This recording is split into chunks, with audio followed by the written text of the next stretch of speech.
வணக்கம் நண்பர்களே. தினமும் காலையில் ஒரு முட்டை சாப்பிட்ற பழக்கம் உங்களுக்கு இருக்கா? இல்லை முட்டையில் கொலஸ்ட்ரால் அதிகம், மஞ்சக்கரு சாப்பிட்டால் உடம்புக்கு கெடுதல் அப்படின்னு நினச்சி அதை தவிர்க்கிறீங்களா? உண்மையாகவே ஒரு நாளைக்கு எத்தனை முட்டை சாப்பிட வேண்டும்? மஞ்சள் கரு நல்லதா கெட்டதா? யாரெல்லாம் முட்டையை தவிர்க்கணும்? அவிச்ச முட்டை நல்லதா இல்லை ஆம்லேட் நல்லதா? இன்னைக்கு வீடியோவில் முட்டையை பற்றின 95% பேருக்கு தெரியாத அறிவியல் பூர்வமான உண்மைகளையும் அதோட முழு ஆரோக்கிய நன்மைகளையும் விரிவாக பார்க்க போகிறோம். வீடியோவை கடைசி வரைக்கும் முழுசாக ஸ்கிப் பண்ணாமல் பாருங்கள். இடையில குட்டி குட்டி டிப்ஸ் சொல்ல போகிறேன், அதனால் வீடியோவை முழுசாக பாருங்கள். உங்கள் ஆரோக்கியத்திற்கு இந்த வீடியோ ரொம்பவே பயனுள்ளதாக இருக்கும். உங்கள் ஆரோக்கியம் உங்கள் கையில்.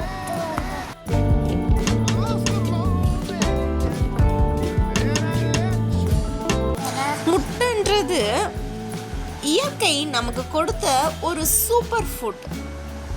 உலகத்திலேயே இருக்கக்கூடிய மிக முழுமையான உணவுகளில் முட்டையும் ஒன்று. ஒரு சாதாரண பெரிய முட்டையில் என்னென்ன சத்துக்கள் இருக்குன்னு பார்ப்போம். முதலாவதாக கலோரிகள் 70 முதல் 78 கலோரிகள் உள்ளன. இரண்டாவதாக புரதம், அதாவது புரோட்டீன் 6 முதல் 7 கிராம் உயர்தர புரதம் உள்ளன. மூன்றாவதாக நல்ல கொழுப்பு, உடலுக்கு தேவையான அத்தியாவசிய கொழுப்பு இதில் உள்ளன. நான்காவதாக விட்டமின்கள், vitamin A, vitamin D, vitamin B12, folate, இவை அனைத்தும் இதில் உள்ளன. ஐந்தாவதாக தாதுக்கள், selenium, iron, zinc, calcium, choline ஆகியவை இதில் உள்ளன. இந்த எல்லா சத்துக்களும் ஒரே ஒரு முட்டையில மிக சரியான அளவுல கலந்து இருக்கு. முட்டை சாப்பிடுவதால் ஏற்படும் நன்மைகள்: தசை வளர்ச்சி மற்றும் உடல் வலிமை. முட்டையில் இருக்கக்கூடிய கம்ப்ளீட் புரோட்டீன் நம்ம உடலால் முழுமையாக உறிஞ்சப்படுது. உடற்பயிற்சி செய்கிறவங்களுக்கும் அறுவை சிகிச்சைக்கு அப்புறம் உடல் தேரணும்னு நினைக்கிறவங்களுக்கும் முட்டை ஒரு சிறந்த உணவு. நெக்ஸ்ட், மூளை வளர்ச்சி மற்றும் நினைவாற்றல். முட்டையில் கோலின் என்ற மிக முக்கியமான ஊட்டச்சத்து அதிகமாக இருக்கு. இது மூளையின் செல்களை சுறுசுறுப்பாக்கி நினைவாற்றல் மற்றும் கவனத்தை அதிகரிக்கும். அதனால்தான் 6 மாத குழந்தை முதல் பெரியவர்கள் வரை எல்லோருக்கும் முட்டை பரிந்துரைக்கப்படுகிறது. கூர்மையான கண் பார்வை. முட்டையில லூட்டின் மற்றும் சியாசாந்தின் என்ற சக்தி வாய்ந்த ஆன்டி ஆக்சிடென்ட்கள் இருக்கு. இது வயதாவதால் வரக்கூடிய கண்புரை மற்றும் பார்வை குறைபாடுகளை தடுக்குது. நெக்ஸ்ட், நோய் எதிர்ப்பு சக்தி உயர்வு. அடிக்கடி சளி, இருமல், காய்ச்சல் வருதா? உங்க உடம்புல நோய் எதிர்ப்பு சக்தி கம்மியா இருக்கலாம். முட்டையில இருக்கிற விட்டமின் டி, விட்டமின் ஏ மற்றும் செலினியம் உங்களோட இம்யூனிட்டியை பல மடங்கு உயர்த்தும். நெக்ஸ்ட், உடல் எடை கட்டுப்பாடு. காலையில உணவோடு முட்டையை சாப்பிடும்போது அது நீண்ட நேரம் பசியை கட்டுப்படுத்தும். இதனால் அனாவசியமான ஜங்க் ஃபுட்ஸ் மற்றும் அதிக கலோரி ஸ்நாக்ஸ் சாப்பிடுற பழக்கம் குறையும்.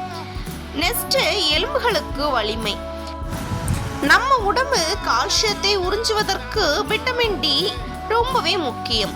சூரிய ஒளிக்கு அடுத்தபடியா விட்டமின் டி இயற்கையாக கிடைக்கக்கூடிய சில உணவுகளில் முட்டையும் ஒன்று. நெக்ஸ்ட், முடி மற்றும் சரும ஆரோக்கியம். முட்டையில் இருக்கிற பயோட்டின் மற்றும் விட்டமின் B12 முடியை வலுவாக்கி முடி கொட்டுவதை தடுக்கும். சருமத்திற்கும் நல்ல பொலிவை தரும். அடுத்தபடியாக மஞ்சள் கரு நல்லதா கெட்டதா? இப்போ நிறைய பேருக்கு இருக்கிற பெரிய சந்தேகம், முட்டையோட மஞ்சள் கருவை தூக்கி போட்டுட்டு வெள்ளை கருவை மட்டும்தான் சாப்பிடணுமா? இது மிகப்பெரிய தவறான கருத்து.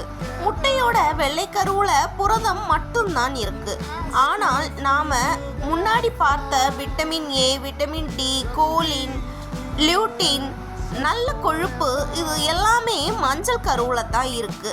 மஞ்சள் கருவை தூக்கி போடும்போது முட்டையோட 80% ஊட்டச்சத்தை நீங்கள் வீணாக்குறீங்க. அடுத்தபடியாக எல்லோரும் கேட்கக்கூடிய ஒரு கேள்வி, ஒரு நாளைக்கு எத்தனை முட்டை சாப்பிடலாம்? சாதாரண ஆரோக்கியமான பெரியவர்கள் ஒரு நாளைக்கு 1 முதல் 2 முட்டைகள் தாராளமாக சாப்பிடலாம். விளையாட்டு வீரர்கள், ஜிம் செல்பவர்கள் உடற்பயிற்சியின் அளவுக்கு ஏற்ப 3 முதல் 4 முட்டைகள் வரை எடுத்துக்கொள்ளலாம். யாரெல்லாம் கவனமாக இருக்க வேண்டும் என்றால், முட்டை அலர்ஜி இருக்கிறவங்க மற்றும் தீவிர சிறுநீரக பிரச்சனை உள்ளவர்கள் மருத்துவரின் ஆலோசனைக்கு பிறகே முட்டையை சாப்பிட வேண்டும். எல்லாம் சரிதாங்க. முட்டையை எப்படி சமைச்சு சாப்பிட்றோங்கிறதுல தான் அதோட ஆரோக்கியமே இருக்கு. சிறந்த முறை நன்கு வேக வைத்த முட்டை தான் மிகவும் பாதுகாப்பானது மற்றும் ஆரோக்கியமானது என்று அறிவியல் ஆராய்ச்சியின் மூலம் கூறப்படுகிறது. தவிர்க்க வேண்டியவை: அதிக எண்ணெய் அல்லது நெய்யூற்றி பொரித்த ஆம்லேட் வறுவல்களை தவிர்க்கவும், ஏனெனில் அதில் அதிக அளவு பாக்டீரியா தொற்றுக்கள் ஏற்பட வாய்ப்புள்ளது. 3வதாக, சிறந்த நேரம்: காலை உணவாகவோ அல்லது உடற்பயிற்சி செய்த பிறகோ சாப்பிடுவது உடலுக்கு அதிக ஆற்றலை தரும். சுருக்கமாக சொல்லணும்னா, தினமும் ஒரு வேக வைத்த முழு முட்டை சாப்பிடுறது உங்களோட ஒட்டுமொத்த ஆரோக்கியத்தை மேம்படுத்தும் ஒரு சிறந்த வழி. இந்த வீடியோ உங்களுக்கு பயனுள்ளதாக இருந்தால் கண்டிப்பாக இந்த வீடியோவுக்கு ஒரு லைக் பண்ணுங்க, உங்கள் நண்பர்கள் மற்றும் குடும்பத்தினருக்கு ஷேர் பண்ணுங்க. மேலும் இது போன்ற பயனுள்ள ஆரோக்கியமான தகவல்களுக்கு நம்ம காஷ்மீர் லைஃப் ஸ்டைல் சேனலை சப்ஸ்கிரைப் செய்து பெல் ஐக்கானை கிளிக் செய்து வச்சுக்கோங்க. உங்கள் ஆரோக்கியம் உங்கள் கையில். அடுத்து இன்னொரு பயனுள்ள தகவலோடு வந்து சந்திக்கிறேன். Okay, Tata, bye. Thanks for வாட்சிங்.